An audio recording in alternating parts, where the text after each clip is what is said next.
Hey, what's up? This is Blake from Nephilim Terror. I know I said I'd make this video a long time ago, but I never really did get around to it. But here it is.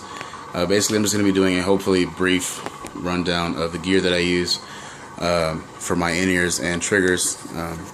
Basically, I just had a lot of people ask me, since I had this set up, how to get it set up, because there's not a whole lot of information on it online.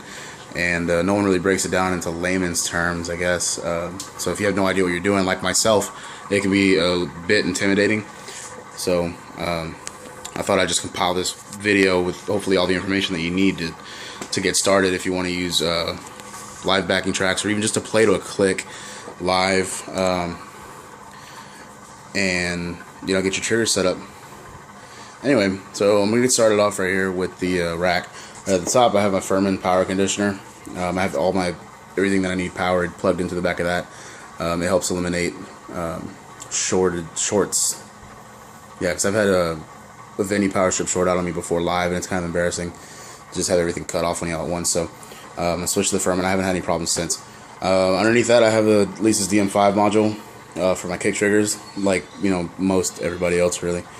Down here, I have my two DI boxes, one for kick, one for sample.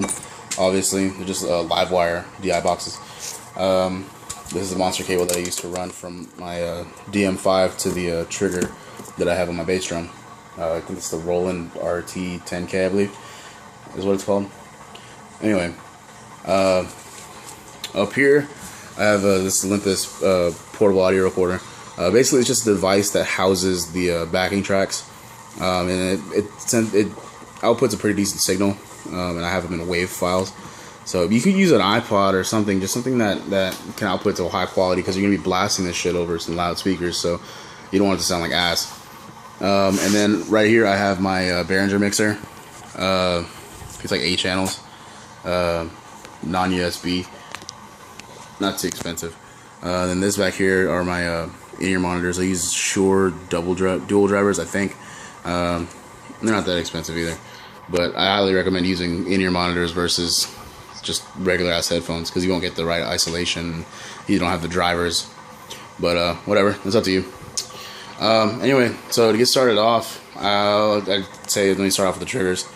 You want to get your trigger module. You can use this DM5, or Roland makes a couple, or if you're using a laptop, you can use MIDI with an interface, I believe, and sample your shit through like Superior Drummer or whatever.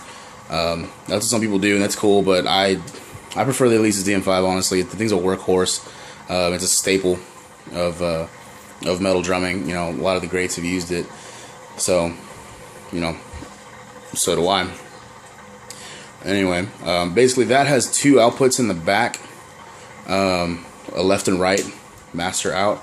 One end I have going into this DI box that goes to the front of the house. Basically, the sound engineer will just plug in a XLR cable and then send this to the cable snake that goes to the front of the house so you can mix it.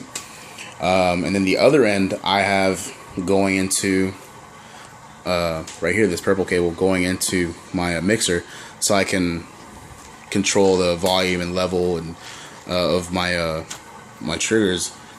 I just like to be able to have full control over that, because you want to know if you're double triggering or misfiring in the middle of your set. So that's one important thing you want to monitor that for sure. That's about it for that. I'm not going to go over settings for the DM5 and stuff. There's other videos for that, so you can go check that out. Anyway, and so as far as the backing track goes, you're going to want to get like an iPod or just some sort of device that preferably outputs WAV files, so you can have higher quality files. This one does. And you're going to want to get your backing tracks done professionally, or at least by someone who knows what they're doing, so you don't blow out somebody's speakers at a gig.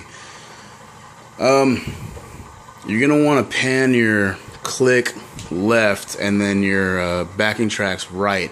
The way I have mine is that I have the backing tracks center, so they're on both left and right, and the click is just left.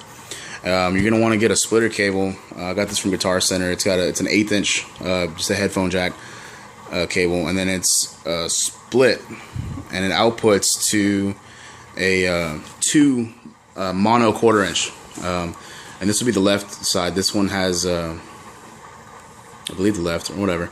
This is where the clicks are, the click tracks.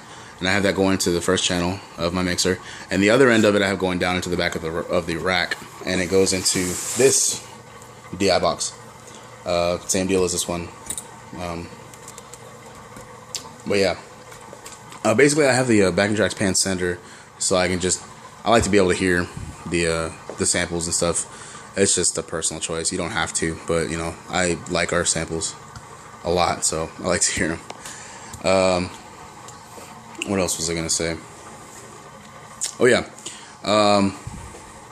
what you can do if you want. I don't ever like to have my guitar players or my vocalists in my ear when I play live, just because sometimes it can be a little distracting and it can kind of drown out the click. Because you'll hear them a little bit when you're on stage, unless you're playing at some massive venue, but. So I kind of don't even use the drum wedge at all. But if you want, the cool thing about this mixer is that it has 2 XLR inputs. So you can get the sound guy to give you an XLR cable, and you can have your own monitor shit set up. Like if you want to hear guitar, vocals, bass, your own drum kit if you want, you can have them set all that shit up for you. You just have to scoot these over. So anyway, I think that just about covers it, hopefully. If I missed anything, or if you have any questions, just be sure to shoot them my way. Thanks for watching.